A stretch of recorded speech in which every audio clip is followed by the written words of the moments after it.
আপনি দেখছেন পৃথিবীর এক অন্যতম বিস্ময়ময় চীনের মহাপ্রাচীর। হাজার বছর ধরে দাঁড়িয়ে আছে ইতিহাসের নীরব সাক্ষী হয়ে। আজ আমরা জানব কিভাবে এটি তৈরি হয়েছে আর আজকের দিনে এটি কেমন রয়েছে। চীনের মহাপ্রাচীরের নির্মাণ শুরু হয়েছিল খ্রিস্টপূর্ব 7ম শতাব্দীতে। তখনকার সম্রাট নিজেদের সুরক্ষার জন্য এই প্রাচীর গড়ে তুলেছিল।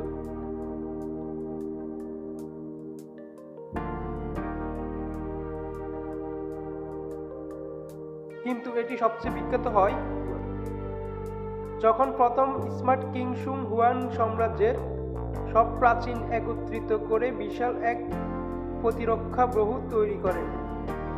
তার শাসন আমলে এই প্রাচীরের শত্রুদের আক্রমণ থেকে চীনকে রক্ষা করতে গুরুত্বপূর্ণ ভূমিকা পালন করে।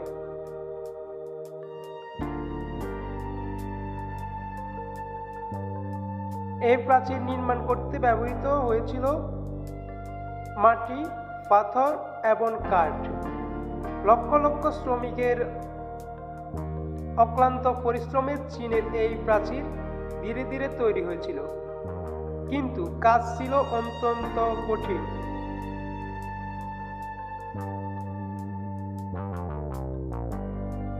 আজকের দিনে চীনের মহাপ্রাচীর একটি বিশ্ব ঐতিহ্য স্থান। প্রতি বছর লক্ষ লক্ষ পর্যটক এই প্রাচীর দেখতে আসে। তবে দুর্ভাগ্যবশত মহাপ্রাচীরের কিছু অংশ প্রাকৃতিক। চীনা সরকার প্রাচীর সংরক্ষণের নানা উদ্যোগ নিচ্ছে। চীনের মহাপ্রাচীর শুধু একটি প্রতিরক্ষা ব্যবস্থা নয়, এটি চীনের জাতীয় ঐতিহ্যের প্রতীক।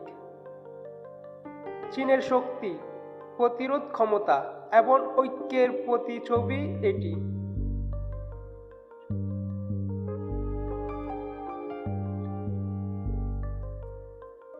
যদিও এটি এক সময় সাময়িক কাজে ব্যবহৃত হতো, আজ এটি চীনের গর্ব এবং পর্যটন শিল্পে একটি বড় সম্পদ। চীনের মহাপ্রাচীর আজও দাঁড়িয়ে আছে আমাদের অতীতের ইতিহাসকে স্মরণ করিয়ে দিতে।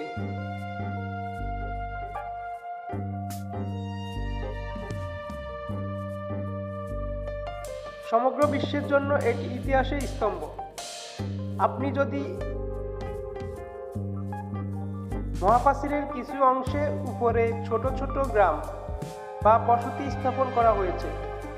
মিদ সাম্রাজ্যের সময় সৈন্য এবং তাদের পরিবার প্রাচীরের উপরে ও আশেপাশে বাস করতেন।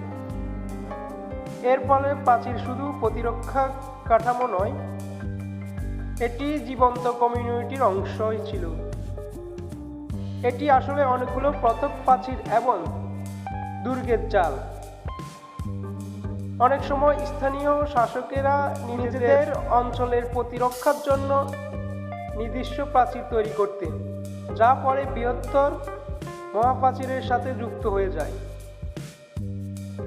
যদিও মহাপ্রাচীর মূলত সাময়িক প্রতিরক্ষার জন্য নির্মিত হয়েছিল, কিন্তু এর অন্যান্য গুরুত্বপূর্ণ ভূমিকা ছিল, যেমন বাণিজ্যিক নিয়ন্ত্রণ এবং অভ্যন্তরীণ অস্থিরতা প্রতিরোধ করা, বিশেষ করে সিল্ক রোডের কাছে। মহাপ্রাচীর ব্যবসায়িক পণ্য সরবরাহ নিয়ন্ত্রণ করত এবং রাজত্ব আদায়ের জন্য ব্যবহৃত হতো। মহাপ্রাচীর চীনা সংস্কৃতির প্রতীক হিসাবেও বিবেচিত হয়।